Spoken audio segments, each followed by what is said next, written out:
എല്ലാവർക്കും നമസ്കാരം. ഞാൻ ഡോക്ടർ രഞ്ജിതാസ് വെൽനസ്, മുട്ടത്തറ, ട്രിവാൻഡ്രം.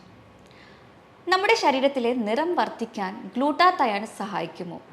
പലർക്കും സംശയമാണ്, ഇനി ഡെയിലി ഗ്ലൂട്ടാത്തയോൺ എടുത്താൽ എന്തെങ്കിലും സൈഡ് എഫക്ട്സ് ഉണ്ടാകുമോ ശരീരത്തിന്, ഇനി അത് നിർത്തിക്കഴിഞ്ഞാൽ എന്തെങ്കിലും അഡ്വേഴ്സ് എഫക്റ്റ് വരുമോ എന്നുള്ളതൊക്കെ. എന്താണ് ഗ്ലൂട്ടാത്തയോൺ എന്ന് നോക്കാം.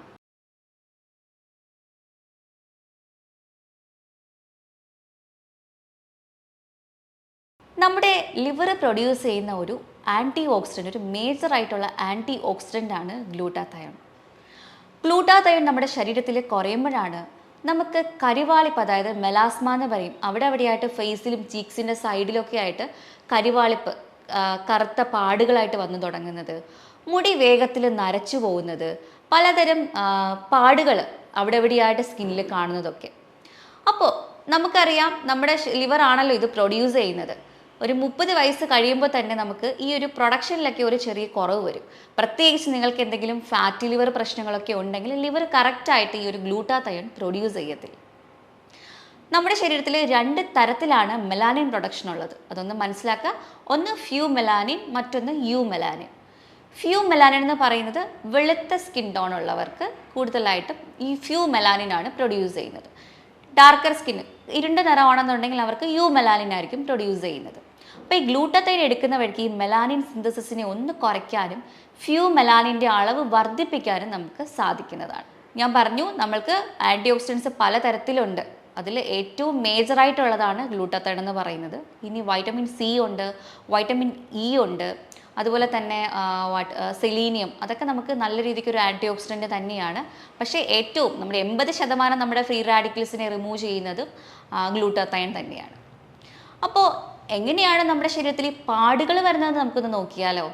അതിനാണ് നമ്മൾ പണ്ട് പഠിച്ചിട്ടുണ്ടാവും ഓക്സിഡേഷൻ, അതായത് നമ്മളുടെ ഓക്സിജൻ പല പദാർത്ഥങ്ങളുമായിട്ട് മിക്സ് ചെയ്ത് രാസപ്രവർത്തനം നടക്കുന്നതിൻ്റെ ഭാഗമായിട്ട് അവിടെ ഓക്സിഡേഷൻ സംഭവിക്കുന്നത്. അതായത് ഇരുമ്പ് തുരുമ്പിക്കുന്നത് പോലെ, അല്ലെങ്കിൽ നമ്മളൊരു ആപ്പിൾ കട്ട് ചെയ്ത് പുറത്ത് വെച്ചിട്ട് അപ്പോൾ ആപ്പിളിൻ്റെ ഒരു കട്ട് ചെയ്ത ഭാഗത്തിൽ ഒരു ബ്രൗൺ ഷെയ്ഡ് അല്ലെങ്കിൽ ഒരു റെഡ് ഷെയ്ഡ് വരുന്നത് പോലെ, അത് ഓക്സിഡേഷൻ്റെ ഭാഗമായിട്ടാണ്. അതുപോലെ തന്നെയാണ് നമ്മുടെ കോശങ്ങളിൽ. ഫോർ എക്സാമ്പിൾ, നമ്മളെ വണ്ടി ഓടുന്നു, വണ്ടിയിൽ നമ്മൾ പെട്രോൾ ഒഴിക്കുന്നു, എൻജിൻ പ്രവർത്തിക്കുന്നു, വണ്ടി മൂവ് ആവുന്നു, പുക പുറത്ത് പോകുന്നു. അതുപോലെ നമ്മൾ കിച്ചണിൽ നമ്മൾ അടുപ്പിൽ ഭക്ഷണം പാചകം ചെയ്യുന്നു, അതിൻ്റെ ഭാഗമായിട്ട് പുക ഉണ്ടാവുന്നു. അതുപോലെ തന്നെയാണ് നമ്മുടെ സ്കിന്നിൽ നമുക്ക് മൈറ്റോകോൺട്രിയ ഉണ്ട്, കോശങ്ങൾക്ക് മൈറ്റോകോൺട്രിയ ഉണ്ട്. ഈ മൈറ്റോകോൺട്രിയയാണ് പവർ ഹൗസ് എന്നറിയപ്പെടുന്നത്. അപ്പോൾ ഈ മൈറ്റോകോൺട്രിയയിൽ നടക്കുന്ന പ്രവർത്തനങ്ങളുടെ ഭാഗമായിട്ടുണ്ടാകുന്ന ബൈ പ്രോഡക്ട്സ് അല്ലെങ്കിൽ ഒരു ടോക്സിൻസിനെയാണ് നമ്മൾ ഫ്രീ റാഡിക്കൽസ് എന്ന് പറയുന്നത്. അപ്പോൾ ഈ ഫ്രീ റാഡിക്കൽസ് കറക്റ്റായിട്ട് നമ്മുടെ ശരീരത്തിൽ നിന്ന് റിമൂവ് ആയില്ല, എലിമിനേറ്റ് ആയില്ല എന്നുണ്ടെങ്കിൽ അത് എവിടെയെങ്കിലും പോയി ഡെപ്പോസിറ്റ് ചെയ്യും. അതാണ് നമ്മൾ ഈ കാണുന്ന കരിവാളിപ്പ്, മെലാസ്മ എന്ന് പറയുന്ന പിഗ്മെൻറ്റേഷൻസ് ഒക്കെ. എപ്പോഴാണോ ഈ ഗ്ലൂട്ടാത്തയോണിൻ്റെ പ്രൊഡക്ഷൻ കുറയുന്നത്, അപ്പോഴാണ് നമുക്ക് സ്കിന്നിൽ അവിടെയായിട്ട് ഇത്തരം പാടുകൾ കാണുന്നത്, മുടി പൊട്ടിപ്പോവുക, മുടി നരച്ചു പോവുക, അതുപോലെ തന്നെ ഭയങ്കരമായിട്ട് കരിവാളിപ്പ്. ചിലരുടെ ഫേസൊക്കെ നോക്കിക്കഴിഞ്ഞാൽ അവരുടെ ബോഡി പാർട്സും ഫേസും തമ്മിൽ നല്ല വ്യത്യാസമായിരിക്കും. അതായത് ടാറ് പുരണ്ടതുപോലെ അല്ലെങ്കിൽ കറുത്ത പെയിൻ്റ് അടിച്ചതുപോലുള്ള നിറവ്യത്യാസങ്ങൾ കാണുന്ന ആൾക്കാരുണ്ട്. അപ്പോൾ ചിലർ അത് സണ്ണിൻ്റെ അലർജിയാന്ന് പറഞ്ഞിട്ട് ട്രീറ്റ് ചെയ്യുന്നവരുണ്ട്. എന്നാലും അവർക്ക് യാതൊരു വ്യത്യാസവും വരത്തില്ല. അപ്പം അങ്ങനെ ഉള്ളവരുണ്ടെങ്കിൽ നമ്മൾ ഇതൊന്ന് ശ്രദ്ധിക്കുക. ഫാറ്റി ലിവർ ഉണ്ടെന്നുണ്ടെങ്കിൽ അത് നിങ്ങളൊന്ന് ഒരു അൾട്രാസൗണ്ട് സ്കാൻ നോക്കിക്കഴിഞ്ഞാൽ ആ ഫാറ്റി ലിവറിൻ്റെ ഗ്രേഡ് നമുക്ക് അറിയാൻ പറ്റും.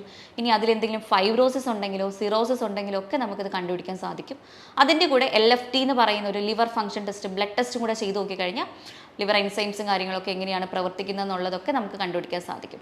അപ്പം ഇത്തരം മെലാസ്മ നിങ്ങൾക്കുണ്ടെന്നുണ്ടെങ്കിൽ നിങ്ങൾ ഈ ടെസ്റ്റ് നിർബന്ധമായിട്ട് ഒന്ന് ചെയ്ത് നോക്കേണ്ടതാണ്. ഇനി ലിവറിൻ്റെ ഹെൽത്ത് നമുക്ക് എങ്ങനെ ഇംപ്രൂവ് ചെയ്യാം? നിങ്ങൾക്ക് ഫാറ്റി ലിവർ ഉണ്ടെന്നുണ്ടെങ്കിൽ നിങ്ങൾ എന്തായാലും ഒരു ലോ കാർബ് ഡയറ്റ് ഒരു 3 months കണ്ടിന്യൂസ് ആയിട്ട് ചെയ്യുക.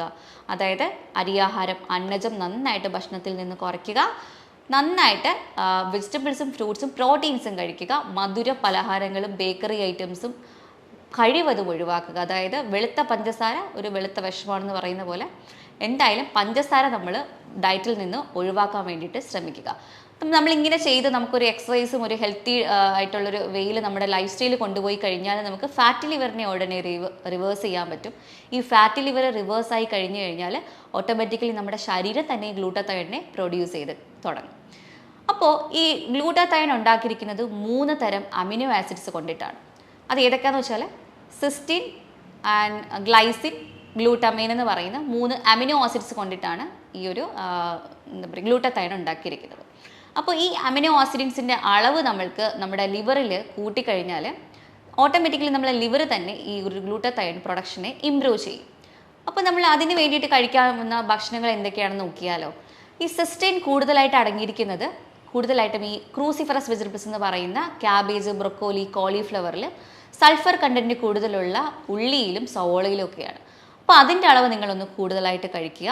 അതുപോലെ തന്നെ ഗ്ലൈസിനും ഗ്ലൂട്ടമൈനും കൂടുതലായിട്ട് അടങ്ങിയിരിക്കുന്ന നട്ട്സിൽ, സീഡ്സിൽ, പീനട്ട്സിൽ, അതുപോലെ തന്നെ ഇലക്കറികളിലും ബനാനയിലൊക്കെയാണ് ഈ സിസ്റ്റിനും ഗ്ലൂട്ടമൈനും കൂടുതലായിട്ട് കാണുന്നത്. അപ്പോൾ ഇത്തരം ഭക്ഷണത്തിൻ്റെ അളവ് നിങ്ങൾ എന്തായാലും കൂട്ടുക. അതുപോലെ ഞാൻ നേരത്തെ സൂചിപ്പിച്ചതുപോലെ നമുക്ക് സെലീനിയം വളരെ അത്യാവശ്യമാണ്. കാരണം ഈ ഗ്ലൂട്ടത്തയോണിനെ ആക്ടിവേറ്റ് ചെയ്യണമെന്നുണ്ടെങ്കിൽ സെലീനിയത്തിന് വളരെ നല്ലൊരു റോളുണ്ട്. അപ്പോൾ നമ്മൾ കൂടുതലായിട്ട് ഈ ബ്രസീൽ നട്ട്സ്, ഫിഷ്, മീറ്റ്സ് ഒക്കെ നന്നായിട്ട് കഴിക്കാൻ വേണ്ടി ശ്രമിക്കുക. അതിൽ നമുക്ക് നന്നായിട്ട് സെലീനിയം കിട്ടും. പിന്നെ വൈറ്റമിൻ സി, ഗ്ലൂട്ടത്തൈൻ സപ്ലിമെൻറ്റ് ഫോമിൽ എടുക്കുന്ന എല്ലാവരും ഒരു റെഡ്യൂസ്ഡ് ഫോമിൽ വൈറ്റമിൻ സിയും കൂടെ എടുക്കേണ്ടത് അത്യാവശ്യമാണ്. കാരണം എങ്കിലേ നമുക്കുള്ള അബ്സോർപ്ഷനൊക്കെ പ്രോപ്പറായിട്ട് നടക്കുള്ളൂ. വൈറ്റമിൻ സി കൂടുതലായിട്ടുള്ള ഭക്ഷണം എന്ന് പറയുന്നത് പേരക്കയിലാണ് ഏറ്റവും കൂടുതൽ വൈറ്റമിൻ സി ഉള്ളത്. വെജിറ്റബിൾസിൽ നോക്കിയാൽ ക്യാപ്സിക്കത്തിലുമാണ് കൂടുതലായിട്ടുള്ളത്. അതുപോലെ എല്ലാ സിട്രിക് കണ്ടന്റുള്ള പഴങ്ങളിലും ഉണ്ടാവും. ഓറഞ്ച്, ഗൂസ്ബെറി അങ്ങനെയുള്ള കാര്യങ്ങൾ ധാരാളമായിട്ട് കഴിക്കാൻ വേണ്ടി ശ്രമിക്കുക. പപ്പായൊക്കെ rich source of vitamin C ആണ്. അത് കൂടുതലായിട്ട് കഴിക്കുക. പിന്നെ വൈറ്റമിൻ ഇ കൂടുതൽ കഴിക്കാൻ വേണ്ടി ശ്രമിക്കുക. വൈറ്റമിൻ ഇ ഇവിയോൺ ടാബ്ലറ്റ് ആ ഒരു സപ്ലിമെൻറ്റ് ഫോമിൽ നമ്മൾ എടുത്താലും മതിയാവും. അപ്പോൾ ഈ ഒരു രീതിയിൽ നമ്മൾ ഭക്ഷണത്തിൽ കൂടെ നമ്മൾ ശ്രദ്ധിക്കുവാണെങ്കിൽ നല്ല രീതിക്ക് നമുക്ക് ആ ഒരു അമിനോ ആസിഡ്സിനെ കൂടിയിട്ട് ഗ്ലൂട്ടത്തൈൻ സിന്തസിന് അത് ഹെൽപ്പ് ചെയ്യുന്നതാണ്. അപ്പം ഞാൻ ഈ പറഞ്ഞ രീതിയിൽ നിങ്ങൾ ഡയറ്റും കൂടെ ഒന്ന് ശ്രദ്ധിക്കുവാണെങ്കിൽ നമ്മളൊരു സപ്ലിമെൻറ്റും എടുക്കാണ്ട് തന്നെ നമുക്ക് ഗ്ലൂട്ടത്തയോൺ ശരീരത്തിൽ പ്രൊഡക്ഷൻ ചെയ്യുന്നതാണ്. ഇനി ഞാൻ നേരത്തെ പറഞ്ഞതുപോലെ അവിടെ എവിടെയായിട്ട് ഭയങ്കര വലിയ രീതിക്കുള്ള കരിമംഗല്യം, അതായത് ടാറ് പുരണ്ട പോലെ സ്കിന്ന് മാറുക, അല്ലെങ്കിൽ പെയിൻ്റ് അടിച്ച പോലുള്ള ഒരു കളർ ചേഞ്ചസ് ഒക്കെ വരുവാണെങ്കിൽ നമുക്ക് ഈ ഒരു ഡയറ്റിൽ മാത്രം നമ്മൾ നോക്കിയിട്ട് കാര്യമില്ല. നമ്മൾ സപ്ലിമെൻറ്റ് ഫോമിൽ ഗ്ലൂട്ടത്തൈനും വൈറ്റമിൻ സിയും എടുക്കുന്നതാണ് അത് കുറച്ചുകൂടെ നല്ലത്. അത് പല രീതിയിൽ ഇപ്പോൾ ഗ്ലൂട്ടത്തൈൻ അവൈലബിൾ ആണ്. ക്രീമുകളായിട്ട് കിട്ടുന്നുണ്ട്, ടാബ്ലറ്റ് ഫോമിൽ സപ്ലിമെൻറ്റ് ഫോമിൽ കിട്ടുന്നുണ്ട്, അതുപോലെ തന്നെ ഇഞ്ചക്ഷനായിട്ട് IV ആയിട്ട് കിട്ടുന്നുണ്ട്. അപ്പോൾ IV ആണെങ്കിൽ അത് കുറച്ച് എക്സ്പെൻസീവാണ്. അപ്പോൾ എല്ലാവർക്കും സാധാരണക്കാർക്കൊക്കെ നല്ലത് നമ്മൾ ടാബ്ലറ്റ് ഫോമിൽ നമ്മൾ ക്യാപ്സ്യൂൾ രൂപത്തിൽ എടുക്കുന്നതാണ് ഏറ്റവും നല്ലത്. അതിൻ്റെ കൂടെ വൈറ്റമിൻ സിയും കൂടെ എടുക്കാൻ വേണ്ടി ശ്രമിക്കുക. അതൊരു നിശ്ചിത ഡ്യൂറേഷൻ, ഒരു 3 months ഒക്കെ നമ്മൾ എടുത്തു കഴിയുമ്പോൾ തന്നെ സ്കിന്നിൻ്റെ ആ ടോണ് നമുക്ക് നല്ല രീതിക്ക് കുറച്ച് കൊണ്ടുവരാൻ കഴിയും. അതായത് ആ ഒരു കരിവാളിപ്പ് നമുക്ക് മെല്ലെ മെല്ലെ മാഞ്ഞു തുടങ്ങുന്നതായിട്ട് നമുക്ക് നോട്ട് ചെയ്യാൻ സാധിക്കുന്നതാണ്. ആ ഒരു രീതിയിൽ ചെയ്യുക. പിന്നെ ഇത് എടുക്കുമ്പോൾ നമ്മൾ ശ്രദ്ധിക്കേണ്ടത് നമ്മുടെ സ്കിന്ന് ഭയങ്കര സെൻസിറ്റീവ് ആയിരിക്കും. അതുകൊണ്ട് സൺലൈറ്റിൽ ഡയറക്റ്റ് നമ്മൾ ഇറങ്ങാണ്ടിരിക്കുക. സൺസ്ക്രീൻസ് ഒക്കെ നമുക്ക് യൂസ് ചെയ്യാം.